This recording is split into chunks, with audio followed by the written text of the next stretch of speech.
안녕하세요. 트렌드 분석가 김용섭입니다. 일주일에 한 번씩 주목할 트렌드를 살펴보고 그 트렌드에 담긴 의미와 방향, 기회를 생각해보는 위클리 트렌드 인사이트입니다.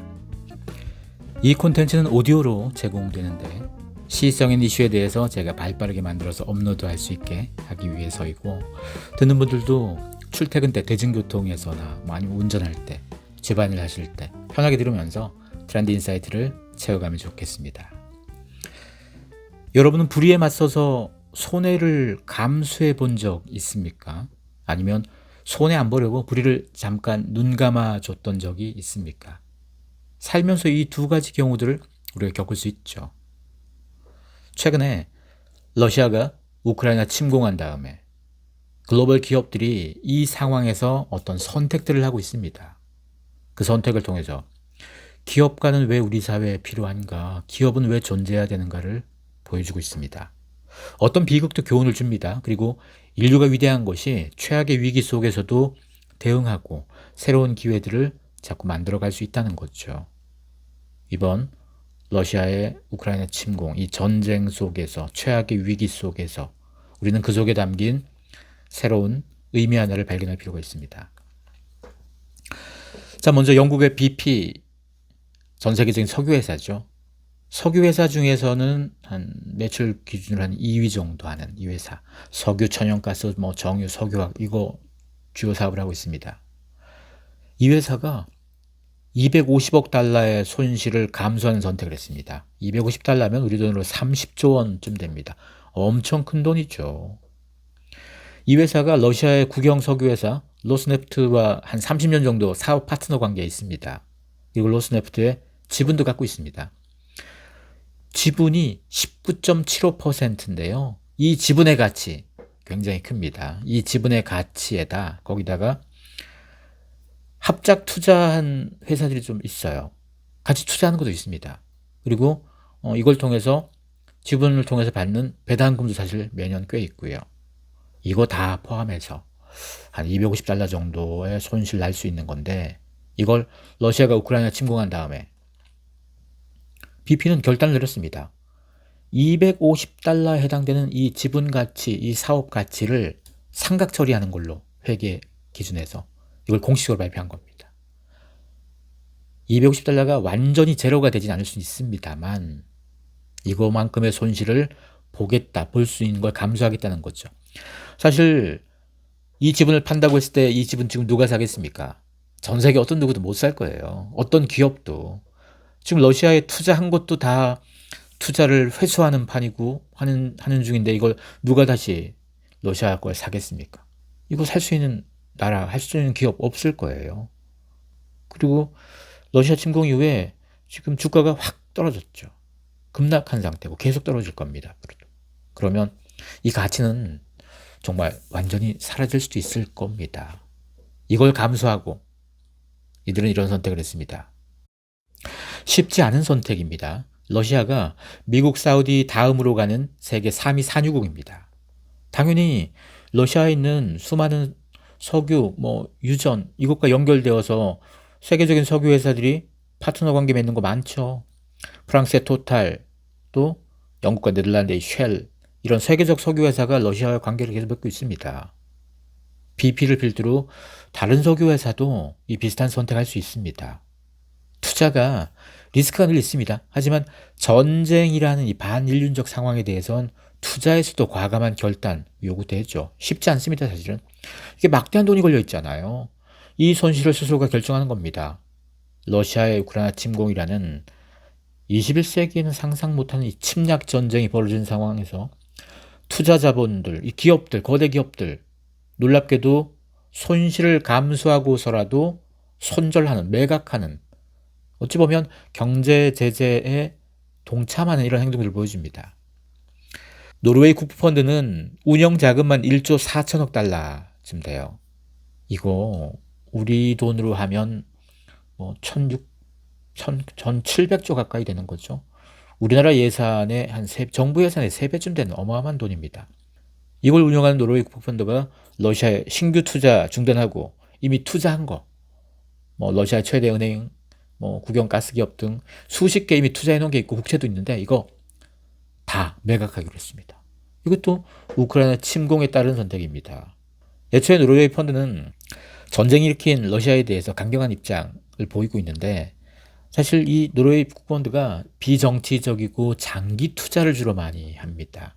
그럼에도 불구하고 이런 선택을 할 수밖에 없다는 거고, 노르웨이 국펀드는 석유에서 나온 돈으로 만든 거죠. 노르웨이가 세계적 산유국이기도 하고 석유 수입 감소, 장기적으로 봤을 때는 석유 가격이 변동성이 높다 보니까 이 석유로 번 돈으로 기금을 조성해서 이걸로 투자를 해서 문제를 좀 앞으로 풀어보겠다, 이렇게 해서 과거에 만들어진 투자 자금입니다. 엄밀히 따지면 기후위기를 초래한 석유로 번 돈으로 만든 국펀드예요. 이게 요즘 ESG를 철저하게 따져서 투자를 합니다. 앞서 BP도 석유로 번 회사, 돈 버는 회사죠. 기후위기에서는 뭔가 좀 자유롭지 못한 회사입니다. 그런데 ESG에서 굉장히 목소리를 내고 있죠. E에서는 굉장히 조금 아쉬움이 많지만 사업 자체가, S에서 큰 손실을 볼 수 있음에도 불구하고 이런 전쟁에서 강경하게 대응하는 이런 태도는 소셜 측면으로 보자면 굉장히 좋은 평가 받을 수 있는 요소가 되는 거죠. 전 세계 투자 자금들이 이런 선택들을 자꾸 합니다. 이번 전쟁을 계기로 더더욱 이런 선택들이 자꾸 돋보이기 시작합니다. 이번에 가장 두드러진 큰 선택의 흐름이 두 가지인데요. 앞서 얘기했던 이렇게 투자를 회수하거나 매각하는, 손실을 감수하는 태도가 하나 있고, 또 하나가 빅테크들이 기술의 힘을 강력하게 지원하는 선택들입니다. 가장 먼저 일론 머스크죠. 우크라이나 부총리 겸 디지털 트랜스포메이션부 장관 이 미하일로 페도로프가 2월 26일에 트위터로 일론 머스크에게 스타링크 서비스 지원해달라는 요청을 했습니다. 러시아 침공으로 인터넷망이 훼손된 우크라이나에서 일론 머스크에게 이 위성 인터넷이죠. 스타링크는 스페이스X가 하고 있는 위성 인터넷, 저궤도 인공위성을 이용해서 전 세계에 위성 인터넷 서비스를 제공하는 겁니다. 하지만 이거 아직은 베타 서비스입니다. 전 세계에서 일부 국가에서 베타 서비스 하고 있는 중이고, 우크라이나는 그 대상 국가가 아닙니다.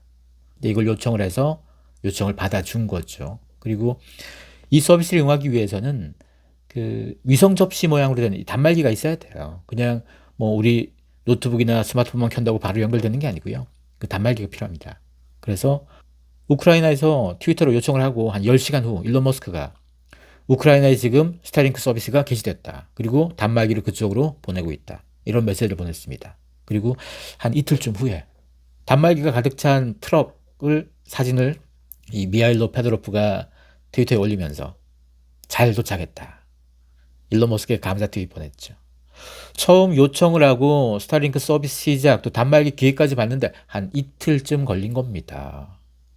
굉장히 빠른 속도죠. 이거 CEO가 결단을 하고 과감하게 하니까 이렇게 빨라질 수 있는 건 거죠.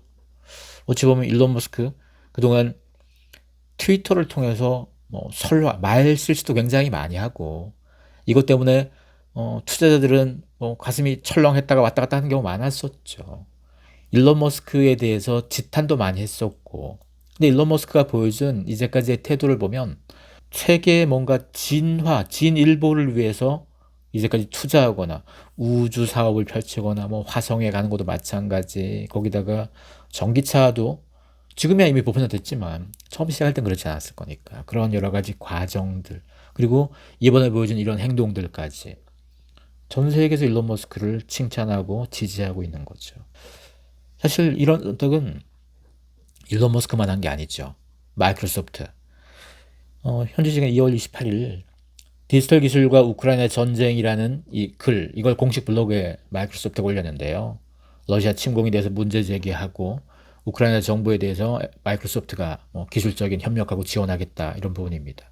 사실 전쟁 침공 직전에 러시아에서 우크라이나의 주요 시설에 대한 사이버 공격 엄청 일어났습니다.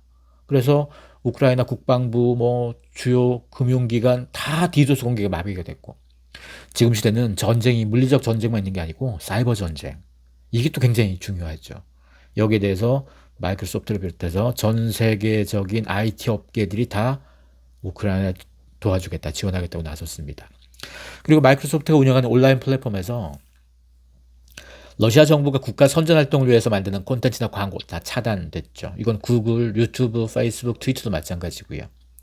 전쟁이 나면 가짜뉴스, 허위 정보 유포해서 상대국의 사기를 떨어뜨리는 이런 시도 많이 합니다.